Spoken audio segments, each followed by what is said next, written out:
فاعوذ باللہ السمیع العلیم من الشیطان الرجیم ان اللہ یأمر بالعدل والإحسان وإیتاء ذی القربى وینہی عن الفحشاء والمنکر والبغی یعظکم لعلکم تذکرون قال النبی صلی اللہ علیہ وسلم وأیم اللہ لو ان فاطمہ بنت محمد سرقت لقطعت يدها رواہ البخاری۔ تمام تعریفیں اس اللہ کے لیے جو ہم سب کا خالق ہے، رازق ہے۔ تمام نبیوں کو انسانوں کی ہدایت کے لیے جس نے مبعوث فرمایا، آسمانی کتابیں نازل فرمایا، عدل و انصاف قائم رکھنے کے لیے ترازو مقرر فرمایا اور ارشاد فرمایا وَأَقِیمُوا الْوَزْنَ بِالْقِسْطِ وَلَا تُخْسِرُوا الْمِیزَانَ۔ درود و سلام ہو اللہ کے نبی صلی اللہ علیہ وسلم پر، آپ کے صحابہ کرام، تابعین اور تبع تابعین سے اللہ راضی ہو۔ اللہ تعالیٰ ان سب کے خدمات قبول فرمائے اور انہیں جنت نصیب فرمائے، اور ہمیں بھی انصاف کے ساتھ دنیا میں جینے اور مرنے کے اللہ توفیق نصیب فرمائے۔ محترم حضرات، ابھی آپ کے سامنے سورہ نحل کی ایک آیت، بخاری شریف کے ایک حدیث کا ایک حصہ آپ کے سامنے رکھا۔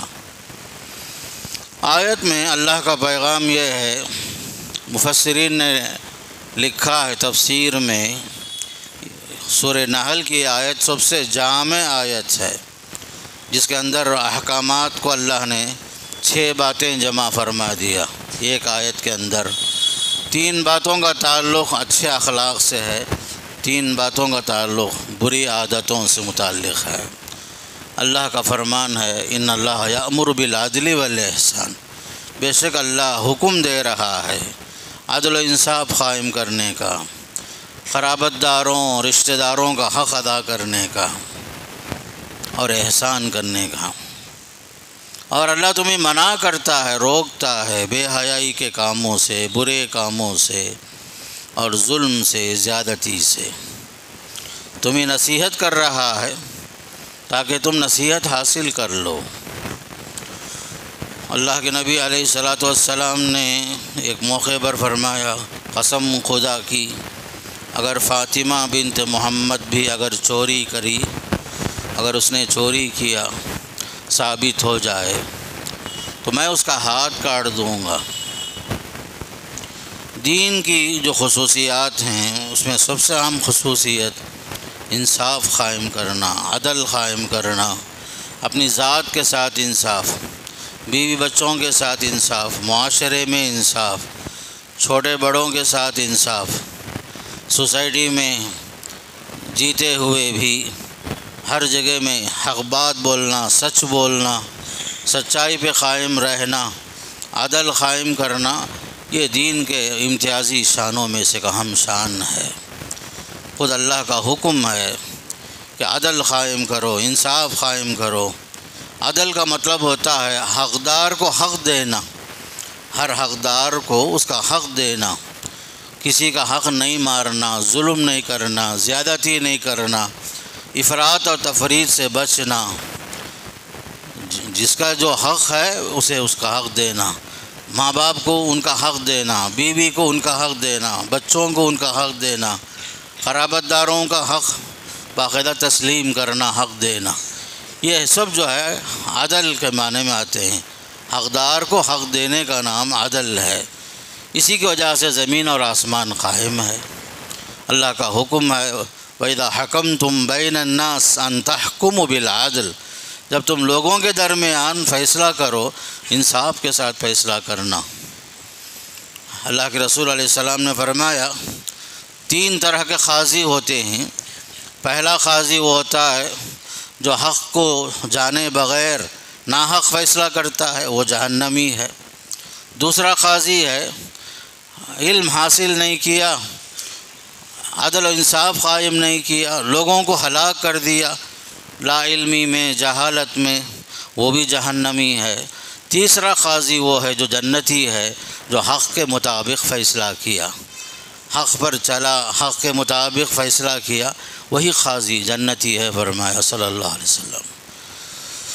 اسلام یہ چاہتا ہے چاہے اپنے ہوں یا غیروں ہوں، دوست ہوں یا دشمن ہوں، سب کے ساتھ انصاف قائم کرنا، چاہے وہ دشمن ہی کیوں نہ ہو، اس کے ساتھ بھی عدل قائم کرنا، انصاف قائم کرنا، یہ اسلام کی بڑی خوبی ہے۔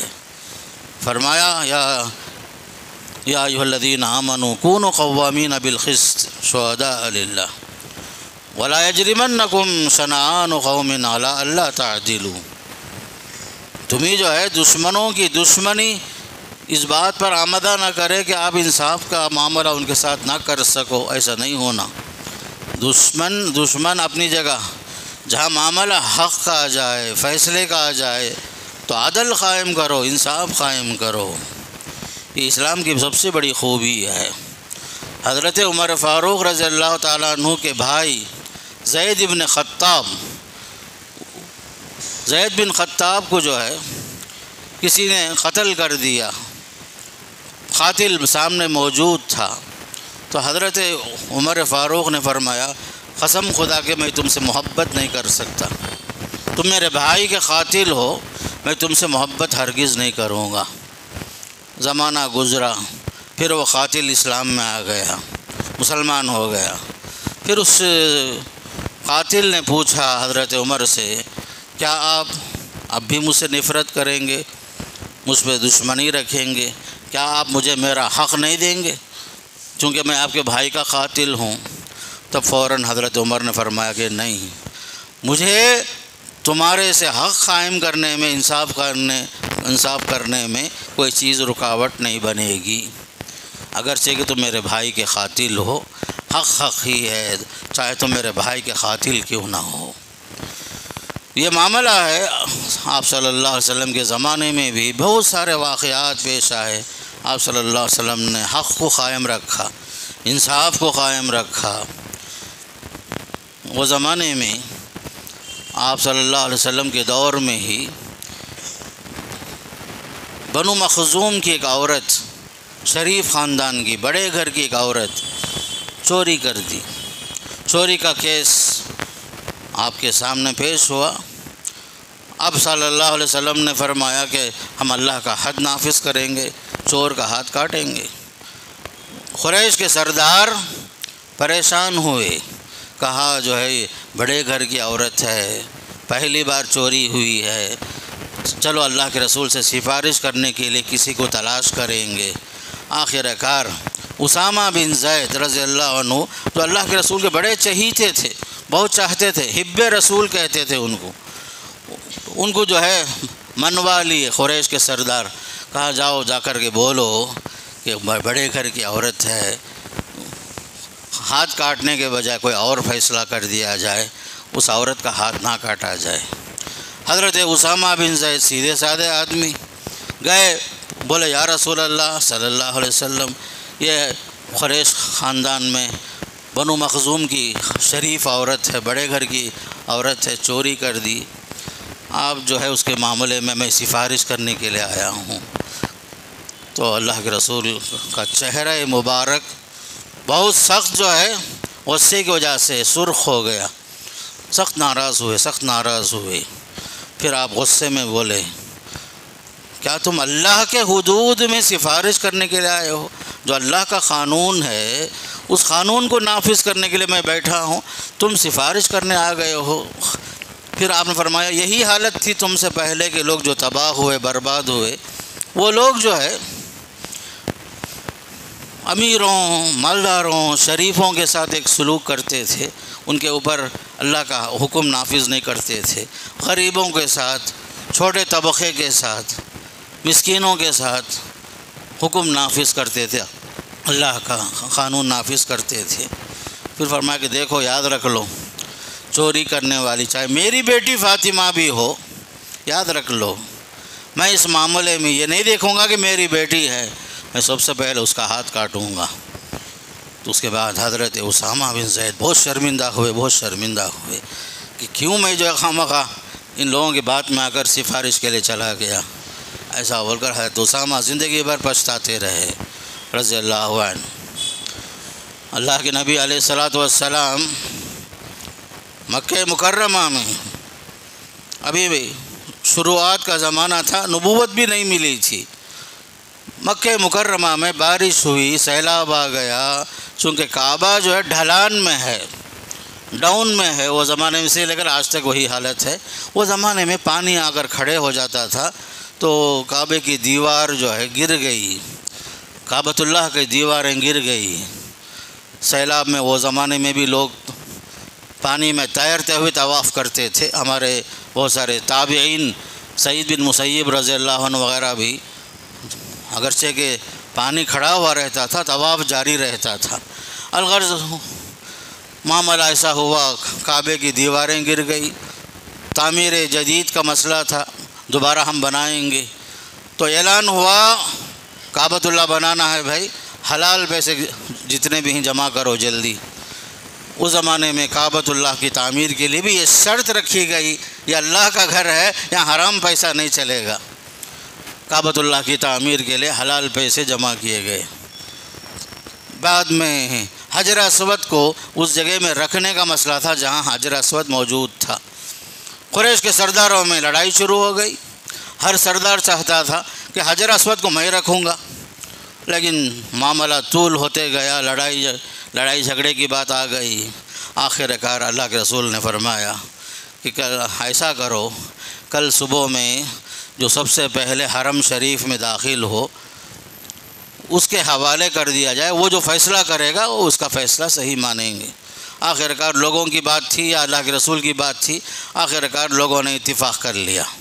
دوسرے دن صبح جب کعبۃ اللہ میں دیکھا گیا تو سب سے پہلے تشریف لانے والے اللہ کے رسول صلی اللہ علیہ وسلم تھے۔ لوگوں نے فوراً کہا الصادق الامین آ رہے ہیں، الصادق الامین آ رہے ہیں، آپ کے فیصلے سے ہم راضی ہیں۔ آپ نے فرمایا کہاں ہیں بھائی قریش کے سردار؟ سب کو بلائے جو بھی تھے، چادر بچھائے، پھر آپ نے اپنے ہاتھ سے حجر اسود کو چادر کے بیچ میں رکھا، قریش کے سرداروں سے کہا چادر اٹھاؤ، سب نے اٹھایا، کعبے کے جہاں پر حجر اسود کی جگہ ہے وہاں تک اوپر لے کر آئے۔ پھر آپ صلی اللہ علیہ وسلم نے اپنے مبارک ہاتھ سے کعبۃ اللہ میں حجر اسود کو، جس جگہ میں حجر اسود موجود تھا وہاں آپ نے اپنے ہاتھ سے لگا دیا۔ تو اس طرح آپ نے اسلام سے پہلے بھی عدل قائم کیا، لوگوں نے آپ کے عدل کو قبول کیا، یہاں تک کہ سن 2 ہجری میں جنگ بدر کا واقعہ پیش آیا۔ سب سے پہلی جنگ بدر میں 70 غیر مسلم مارے گئے، 70 لوگ قیدی بنائے گئے۔ مسئلہ یہ تھا قیدیوں کے لیے الگ سے قید خانہ نہیں تھا مدینے میں، قید خانہ جیل کے نام سے کوئی چیز نہیں تھی، تو آپ نے صحابہ کے حوالے کیا، ایک قیدی، 2 قیدی، کچھ لوگ مسجد میں بھی باندھے گئے۔ پھر آپ نے فرمایا کہ بھائی قیدیوں کے ساتھ اچھا سلوک کرو، بات ہو گئی۔ قیدیوں میں آپ کے چچا عباس بھی تھے، چچا عباس اس وقت مسلمان نہیں ہوئے تھے، وہ بھی قیدی تھے، انہیں رسی سے باندھا گیا تھا قیدی کی حیثیت سے۔ اللہ کے رسول صلی اللہ علیہ وسلم وہیں تھے مسجد میں ہی، سونے کی کوشش کر رہے، نیند نہیں آ رہی ہے۔ کسی نے پوچھا یا رسول اللہ کیوں پریشان ہیں آپ، کیوں نہیں سو رہے ہیں؟ کہا کہ مجھے چچا عباس کے کراہنے کی آواز، رسی آپ لوگ ذرا ٹائٹ باندھے ہیں، کراہ رہے ہیں، ان کے کراہنے سے مجھے تکلیف ہو رہی ہے، اس لیے مجھے نیند بھی نہیں آ رہی۔ وہ صحابی بولے یا رسول اللہ صلی اللہ علیہ وسلم، خود گئے جا کر کے چچا عباس کے رسی کو ذرا ڈھیلا کر دیے، جو ٹائٹ بندھے تھے ذرا ڈھیلا کر دیے۔ پھر اس کے بعد تھوڑی دیر میں اللہ کے رسول پوچھے کیا بھائی عباس رضی اللہ عنہ کی آواز نہیں آ رہی نا؟ تو بولے وہ صحابی یا رسول اللہ رسی ذرا میں ڈھیلا کر دیا ہوں۔ اس وقت فوراً آپ نے پوچھا کیا آپ نے دیگر قیدیوں کے ساتھ بھی ایسا ہی کیا جو ہمارے چچا کے ساتھ آپ نے کیا ہے؟ کہا کہ نہیں۔ کہا جاؤ دوسرے قیدیوں کے رسیوں کو بھی ڈھیلا باندھو، کسی کو تکلیف نہ ہو۔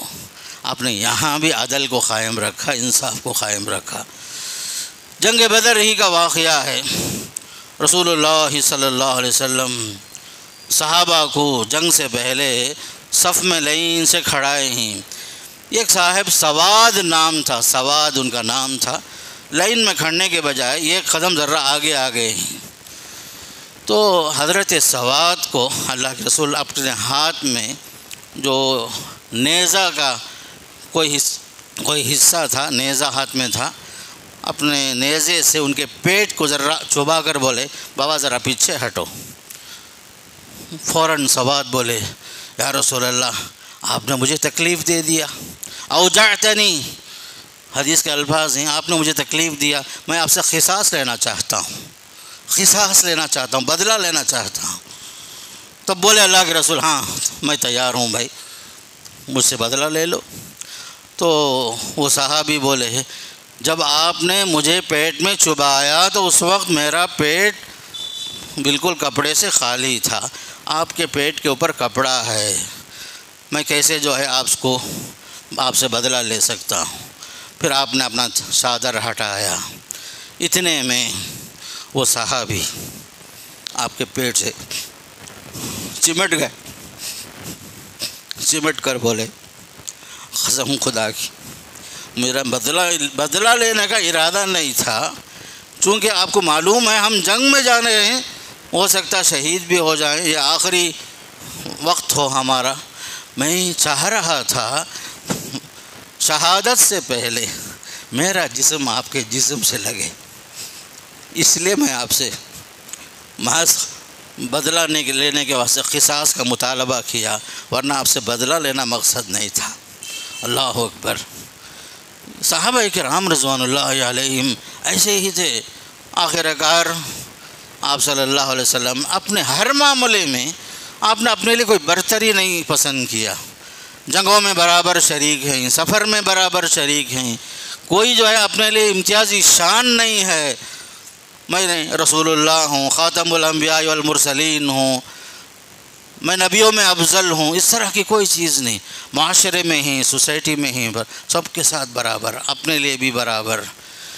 یہی دور چلتا رہا رسول اللہ صلی اللہ علیہ وسلم کے دور میں، یہاں تک کہ حضرت عمر فاروق کا زمانہ آیا، دیکھا ایک بوڑھا شخص جو ہے بھیک مانگ رہا ہے، بلا کر پوچھے تو معلوم ہوا ٹیکس دینے کے لیے، جزیہ دینے کے واسطے پیسہ نہیں ہے، اس لیے بھیک مانگ رہا ہے۔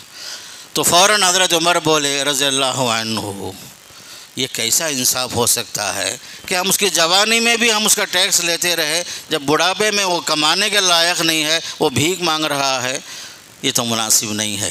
بلکہ اس کے لیے حضرت عمر نے بیت المال سے وظیفہ مقرر کیا، حضرت عمر فاروق رضی اللہ عنہ نے بیت المال سے وظیفہ مقرر فرمایا۔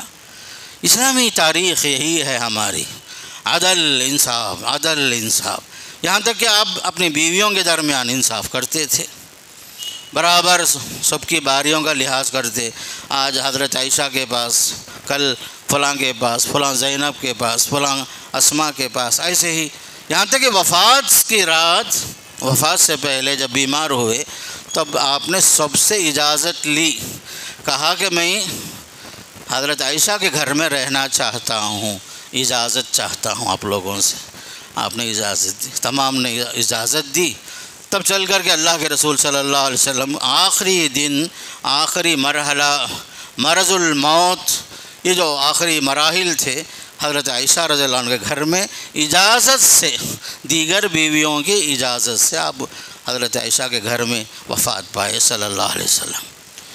الغرض یہ ہماری اسلامی تاریخ ہے بھائی، اسلام یہ چاہتا ہے کہ ہم عدل قائم کریں، جس کے دو بیویاں ہوں، دونوں میں سب کا برابر سلوک اس کا نہیں ہے، کسی ایک کے ساتھ زیادہ مائل ہے، کسی ایک کے ساتھ اس کا سلوک اچھا نہیں ہے، تو حدیث میں آتا ہے جب وہ قیامت کے دن آئے گا تو ایک بازو اس کا جھکا ہوا ہوگا، فرمایا صلی اللہ علیہ وسلم، جھکا ہوا ہوگا فرمایا۔ تو عدل بہت اہم چیز ہے، اللہ کے رسول نے فرمایا اعدلوا بین اولادکم، بچوں کے درمیان عدل قائم کرو، انصاف قائم کرو، بچوں کے درمیان تفریق نہ کرو۔ محبت ہوتی ہے ہر آدمی کے دل میں، کبھی بچوں سے محبت، کبھی بیٹیوں سے زیادہ محبت وغیرہ ہوتی ہے، کبھی آخری بیٹے سے زیادہ محبت ہوتی ہے، اس کا اظہار نہ ہو، دل میں ہو محبت لیکن سلوک میں فرق نہ ہے۔ حضرت نعمان بن بشیر کہتے ہیں میرے والد بشیر نے میرے لیے ایک غلام تحفے میں دیا، ہبہ کیا، ڈونیٹ کیا۔ میری والدہ بولی نہیں، میں جو ہے راضی نہیں، تم پہلے اللہ کے رسول کو گواہ بناؤ۔ حضرت بشیر آئے اللہ کے رسول کے پاس، کہا یا رسول اللہ میں میرے بیٹے نعمان کو غلام دینا چاہتا ہوں، میری بیوی چاہتی ہے کہ آپ کو گواہ بناؤں۔ آپ نے پوچھا بشیر تمہارے اور بھی بچے ہیں کیا؟ ہاں۔ تب آپ نے فرمایا اعدلوا بین اولادکم، بچوں کے درمیان انصاف کرو، کسی ایک کو دینا، کسی ایک کو محروم کرنا یہ جائز نہیں، ایک بچے کو جو ہے دے کر اور ایک کو محروم کرنا جائز نہیں، سب کے ساتھ برابری کا معاملہ کرو، عدل قائم کرو اولاد کے درمیان فرمایا، چاہے وہ ماں باپ ہوں چاہے بچے ہوں۔ یہاں تک کہ ہم اپنے ماں باپ کا حق ادا کرتے کرتے بیویوں کو ہم نظر انداز نہ کریں۔ بعض مرتبہ انسان جو ہے بیلنس قائم نہیں رکھتا، ماں باپ کا حق مسلم ہے لیکن اسی جگہ میں بیوی کا بھی حق ہے، بیوی کا بھی حق ہے، بچوں کا بھی حق ہے، اسے بھی تسلیم کرنا پڑے گا۔ کہیں جو ہے ماں باپ کا نام سن کر یا ان کے حکم سن کر آدمی بیوی کو طلاق دے دیا اس لیے کہ میرے ماں باپ کو پسند نہیں، یہ غلط۔ آپ انصاف کریں، انصاف کا معاملہ یہ ہے بیوی کو اس کا حق دیں۔ محض کسی کے جھگڑے کی وجہ سے بیوی کو نظر انداز کرنا یا بیوی کی بات سن کر کے ماں باپ کو ڈیگریڈ کرنا، گھر چھوڑ کے نکل جانا محض بیوی کی باتوں میں آ کر کے، یہ بھی انصاف کے خلاف ہے میرے دوستو۔ آپ اگر شادی شدہ ہیں آپ کے اوپر بڑی نازک ذمہ داریاں ہیں، حقوق کے اندر برابری ہو، افراط نہ ہو، تفریط نہ ہو، ماں باپ کا حق اپنی جگہ میں، بیوی کا حق اپنی جگہ میں، بچوں کا حق اپنی جگہ میں۔ بچوں میں جو ہے اونچ نیچ ضرور ہوگی، کسی ایک کو کسی پر تفضیل نہیں دینا، کسی کو فضیلت نہیں دینا۔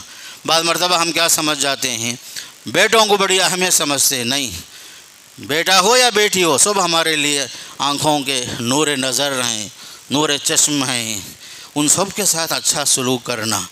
بعض مرتبہ لوگ جو ہے بیٹوں کو خاص اہمیت دیتے ہیں، بیٹیوں کو نظر انداز کرتے ہیں، ایسا نہیں ہونا۔ جس کے گھر میں ایک بیٹی ہو یا دو بیٹی ہو، تین بیٹی ہو، حدیث میں یہ بھی الفاظ آتے ہیں، ان کے ساتھ اچھا سلوک کیا، اچھی تربیت کیا، ان کو شادی کر کے دیا، یہ بچے اس کے لیے جہنم سے بچاؤ کا ذریعہ بن جاتے ہیں۔ بچیاں جو ہیں ہمارے لیے آنکھوں کا تارا ہیں، اس لیے کسی کو کسی پر فوقیت نہیں دینا۔ بعض مرتبہ ہمارے بچے ہم سے بغاوت کر کے گھر سے باہر بھاگ بھی جاتے ہیں، مجھے کئی مرتبہ اس طرح کے فون آتے ہیں، بعض بچیاں گھر سے باہر چلی گئی، شادی بھی کر لیے، ہم اسے گھر سے بے دخل کر دیے، ہم اسے آنکھ کر دیے، اس طرح کی بہت ساری باتیں ہوتی۔ آنکھ ہم نہیں کر سکتے، بچوں کا ظلم زیادتی اپنی جگہ ہے لیکن اس کی وجہ سے رشتے ہم کاٹ نہیں سکتے، بچوں سے غلطیاں ہو جاتی۔ کبھی لڑکے جو ہے اپنی برادری سے ہٹ کر، ماں باپ سے ہٹ کر جا کر باہر بھی شادی کر لیتے، بعد میں ماں باپ کو خبر ہوتی، ایسا بھی ہوتا ہے۔ انصاف کا تقاضا یہ ہے کہ ہم اپنے ماں باپ کو عزت دیں، احترام کی نگاہوں سے دیکھیں، ان سے مشورہ کریں، لیکن کبھی ایسا نہیں ہوتا۔ بچے جو ہے ماں باپ سے ایک ہاتھ آگے بڑھ جاتے، برادری سے باہر نکل جاتے، خاندان کی بے عزتی کا ذریعہ بن جاتے۔ اس کے باوجود ہم یہ نہیں بول سکتے ہم ہمیشہ کے لیے بے دخل کر دیے، ایسا نہیں بول سکتے۔ آنکھ کا لفظ یہ ہمارا بنایا ہوا لفظ ہے میرے دوستو۔ ہم یہ نہیں بولنا غصے میں میرے جنازے میں آنا نہیں، میری صورت دیکھنا نہیں، میں گھر سے بے دخل کر دیا، وراثت میں حق نہیں، یہ سب بول نہیں سکتے ہم۔ یہ حق آپ کو نہیں ہے، اللہ جو حق دے رہا ہے یہ معاملہ الگ ہے۔ آپ پر جو ظلم ہوا اللہ اس کا بدلہ آپ کو ضرور دے گا، لیکن اولاد کے معاملے میں انصاف چاہیے۔ بچوں کو ہم وقت پر شادی کرا دیں، بچوں سے جو توقعات ہیں آپ کے اس کے لیے تاخیر نہ ہو۔ اسی لیے قرآن اور حدیث میں بتایا جا رہا ہے جب بچے بالغ ہو جائیں تو کہ شادی کی فکر کرو، یہ سب چیزیں ضروری ہیں۔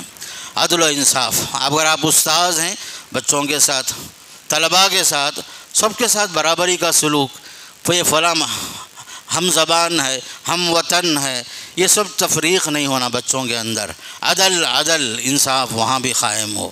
اللہ نے آپ کو عہدہ دیا ہے، عہدے میں ہی آپ یاد رکھ لو، عہدے کی وجہ سے کسی پر ظلم نہ کرو، زیادتی نہ کرو، اس لیے کہ حدیث میں آتا ہے اتقوا الظلم، ظلم سے بچو، فإن الظلم ظلمات یوم القیامہ، یہ ظلم قیامت کے دن تاریکیوں میں سے ایک تاریکی ہے۔ حضرت عثمان بن طلحہ رضی اللہ عنہ سے ایک مرتبہ اللہ کے رسول نے کعبے کی چابی مانگی، وہ دینے سے انکار کر رہے تھے۔ بعد میں مکہ فتح ہوا، کعبے کی چابی آپ کے ہاتھ میں آ گئی۔ چچا عباس رضی اللہ عنہ مسلمان ہو گئے تھے۔ چچا عباس نے کہا یا رسول اللہ، کعبے کی چابی تو اب ہمارے ہاتھ میں ہے، بنو ہاشم ہمارا جو خاندان ہے آپ ان کے حوالے کر دیجئے، ہمارا خاندان بنو ہاشم، عثمان بن طلحہ کا خاندان دوسرا ہے، آپ جو ہے اب چابی ہمارے ہاتھ میں آ گیا ہے تو آپ ایسا کیجئے بنو ہاشم میں دے دیجئے۔ تو رسول اللہ صلی اللہ علیہ وسلم فرمایا کہ نہیں، یہ خاندان میں ایک زمانے سے کعبے کی چابی آ رہی ہے، عثمان بن طلحہ کے ہاتھ میں ہی آپ نے بلا کر کے کہا یہ خاندان تمہارے ہی ہاتھ میں چابی رہے گی، زمانہ تک تمہارے خاندان میں یہ چابی رہے گی۔ آج تک بھی وہ خاندان میں وہ سلسلہ چلتا ہے۔ آپ نے وہاں بھی جو عدل کو قائم رکھا، انصاف کو قائم رکھا، یہ نہیں دیکھا کہ ایک زمانے میں پوچھنے پر دیے نہیں، حالانکہ چچا عباس بول رہے ہمارے خاندان میں دیو، بنو ہاشم میں، فرمایا کہ نہیں۔ تو عدل و انصاف میرے دوستو ہر جگہ ہونا، عہدہ ہے تب بھی جو ہے اپنے ماتحتوں کے ساتھ زیادتی نہیں ہونا، ظلم نہیں ہونا، یاد رکھ لو، اس لیے کہ عدل پر ہی دنیا قائم ہے۔ وَأَقِیمُوا الْوَزْنَ بِالْقِسْطِ، اقیم الوزن بالقسط، قرآن یہ بھی کہتا ہے وزن کو برابر کرو ترازو کے ذریعے سے، ترازو صحیح رکھو۔ آپ جو ناپ رہے ہیں، تول رہے ہیں، ناپنے کا آلہ، تولنے کا آلہ یہ بھی صحیح ہونا چاہیے۔ اگرچہ کہ ایک زمانہ تھا بٹ رکھتے تھے، پتھراں رکھتے تھے، ابھی جو کمپیوٹرائز ہو گیا ہے اس کے باوجود ترازو میں ڈنڈی نہیں مارنا، اس میں بھی چوری نہیں ہونا، چاہے زمین ناپنے کا مسئلہ ہو، چاہے چیز ماپنے کا مسئلہ ہو، عدل قائم ہونا چاہیے، انصاف قائم ہونا چاہیے۔ لوگوں کے درمیان تفریق کے معاملے میں لوگوں کے جو حقوق ہیں ان کے اندر بھی برابری کا معاملہ ہونا چاہیے، ہر آدمی کو اس کا حق دینا چاہیے، باپ کو اس کا حق، بیوی کو اس کا حق، یہاں تک کہ ہماری ذات کے ساتھ بھی ظلم نہ ہو۔ بھائی ہماری ذات کے ساتھ بھی ظلم نہ ہو، اسلام اس کے خلاف ہے۔ ایسا نہیں کہ آپ دوسروں پر ظلم کر رہے ہیں وہ ٹھیک ہے، نہیں، آپ اپنے نفس پر ظلم نہ کرو۔ کیسے؟ جیسے حدیث میں آیا 3 صحابی جو آئے اللہ کے رسول کی زندگی کے بارے میں معلومات حاصل کرنے کے لیے، انہوں نے جو فیصلہ کیا، کہا کہ ایک صحابی بولے میں زندگی بھر روزہ رکھوں گا، اور ایک صحابی بولے رات بھر قیام اللیل کروں گا، تیسرے بولے شادی کروں گا نہیں۔ تب آپ نے فرمایا مجھے معلوم ہوا لوگوں کو جمع کرے، مسئلہ 3 آدمی کا ہے، پبلک کو جمع کرے، سوسائٹی کو جمع کر کے بولے دیکھو بھائی کچھ لوگ آئے میرے گھر میں اس طرح بول کر گئے ہیں، یاد رکھو یہ طریقہ صحیح نہیں ہے، شادی کرنا آپ کا حق ہے۔ یہ میں دیکھو شادی بھی کیا ہوں، میرے 11 بیویاں ہیں، سب کا بھی حق ادا کر رہا ہوں، میں دیکھو روزہ رکھتا بھی ہوں، روزہ چھوڑتا بھی ہوں، رات میں تہجد پڑھتا بھی ہوں، سو جاتا بھی ہوں میں۔ یہ ہے اسلام۔ آپ رات بھر جاگتے رہے تو تمہاری صحت کا کیا ہوگا؟ زندگی بھر روزہ رکھتے رہے تو آپ کا حال کیا ہوگا؟ یہ تو عدل کے خلاف ہے۔ آپ صلی اللہ علیہ وسلم ایک مرتبہ گھر میں آئے یا مسجد نبوی میں دیکھا رسی لٹکی ہوئی ہے، پوچھا یہ کیا ہے رسی؟ مجھے کہا ایک صحابیہ کا نام لے کر کہا گیا، وہ رات میں نماز پڑھتی، تہجد پڑھتی ہیں، تھک جاتی ہیں، نیند آ جائے تو ایک ٹانگ میں کھڑے ہو کر رسی پکڑ لیتی۔ کہا کہ نہیں ایسا مت کرو، اپنے آپ کو عبادت کے نام سے تکلیف مت دو بھائی۔ وَأُمِرْتُ لِأَعْدِلَ بَيْنَكُمْ، مجھے حکم ہے میں تمہارے ساتھ انصاف کا معاملہ کروں، انصاف کا معاملہ کروں۔ اللہ کے رسول کے سامنے ایک کیس آیا، ایک مسلمان یعنی منافق تھا وہ، اور ایک یہودی تھا۔ آپ نے دونوں کے درمیان فیصلہ کرتے ہوئے فرمایا دیکھو معاملہ جو ہے حق کا فیصلہ یہودی کے ساتھ برابر ہے۔ آپ نے اس مسلمان کے پرواہ نہیں کی، وہ مسلمان اس پر راضی نہیں ہوا، گیا حضرت عمر فاروق رضی اللہ عنہ کے پاس، کہا معاملہ ہے ہمارا، فیصلہ کرو۔ حضرت عمر فیصلہ کرنے سے پہلے یہودی بولا آپ سے پہلے اللہ کے رسول فیصلہ کر چکے ہیں۔ یہ سننا تھا۔ حضرت عمر فاروق رضی اللہ عنہ نے تلوار نکال کر اس مسلمان کی گردن اڑا دی، کہا تم اللہ کے رسول کے فیصلے کے بعد میرے پاس آئے ہو فیصلہ سننے کے لیے؟ اللہ کے رسول کا فیصلہ آخری فیصلہ ہے، تم میرے پاس فیصلہ لے کر آئے ہو۔ تو حضرت عمر کے بارے میں تفسیر ابن کثیر میں روایت آتی ہے۔ تو یہ ہے ہمارے ایمان کا مسئلہ بھائی، ایمان کا مسئلہ ہے یہ۔ عدل ہو ذات کے ساتھ، بچوں کے ساتھ، بیویوں کے ساتھ، بھائی بہنوں کے ساتھ۔ کبھی ہماری عدل نہیں ہوتی، انصاف نہیں ہوتا رشتوں میں، کبھی ہم پوری طرح اپنے ماں باپ اور اپنے خاندان کی طرف مائل ہو جاتے ہیں اور پوری طرح سسرال سے کٹ جاتے ہیں، یہ بھی غلط۔ کبھی ایسا ہوتا ہے کہ ہم پوری طرح سسرال کی طرف مائل ہو گئے، اپنے ماں باپ اور اپنے قرابت داروں سے دور ہو جاتے ہیں۔ بیلنس چاہیے، سب کا حق چاہیے، قرابت داروں کا حق ہے، خون کا حق ہے، دودھ کا حق ہے۔ اسی طریقے سے رشتہ داری کا جو معاملہ ہے یہ مصاہرت کہتے ہیں، کہ خاص کر شادی بیاہ سے جو رشتے قائم ہوتے ہیں اس کو مصاہرہ کہا جاتا ہے۔ سب کا حق ہے۔ اس لیے میرے دوستو عدل قائم کرو اپنی ذات کے ساتھ، بچوں کے ساتھ، ماں باپ کے ساتھ، اس لیے کہ حق ہے، حق ایک ہی ہے، حق کے اندر تعدد نہیں ہوتا، باطل ہی ہے۔ اس لیے حق پر قائم رہو، حق کے لیے جیتے رہنا اور حق کے ساتھ مرنا، یہ چیز سب سے اہم چیز ہے۔ اسی لیے اللہ نے فرمایا کونوا قوامین للہ شہداء، اللہ کے لیے حق پر گواہ بننے والے بن کر قائم رہو۔ کہیں فرمایا ولو علی انفسکم، چاہے تمہاری ذات پر کیوں نہ ہو، حق کا فیصلہ کرو، قرابت داروں کے ساتھ حق کا فیصلہ کرو، اپنی ذات کے ساتھ حق کا معاملہ کرو، ظلم نہ کرو، زیادتی نہ کرو، کسی کے حق تلفی نہ کرو، کسی کا حق مار کر کھانے کی کوشش نہ کرو، کسی کے زمین کو ہڑپ کرنے کی کوشش نہ کرو، کسی کو بیوقوف بنا کر اس کا پورا کیپٹل ہضم کرنے کی کوشش مت کرو۔ یہ سب چیزیں ہماری زندگی میں ہونا چاہیے۔ اسلام اسی کا نام ہے۔ عبادات میں آپ صحیح ہوں، عقیدے میں صحیح ہوں، معاملات میں صحیح ہوں، اخلاق میں صحیح ہوں، معاشرتی زندگی میں صحیح ہوں، اور ہماری فیملی لائف میں بھی ہم صحیح ہوں۔ اس کے لیے ہم اللہ سے دعا کریں، اللہ مجھے بھی اور آپ کو بھی بولنے سے زیادہ، سننے سے زیادہ عمل کی توفیق نصیب فرمائے۔ اللہ ہمیں حق کے لیے جینے، انصاف کے لیے جینے اور مرنے کے اللہ توفیق نصیب فرمائے۔ وصلی اللہ علی نبینا محمد والحمد للہ رب العالمین۔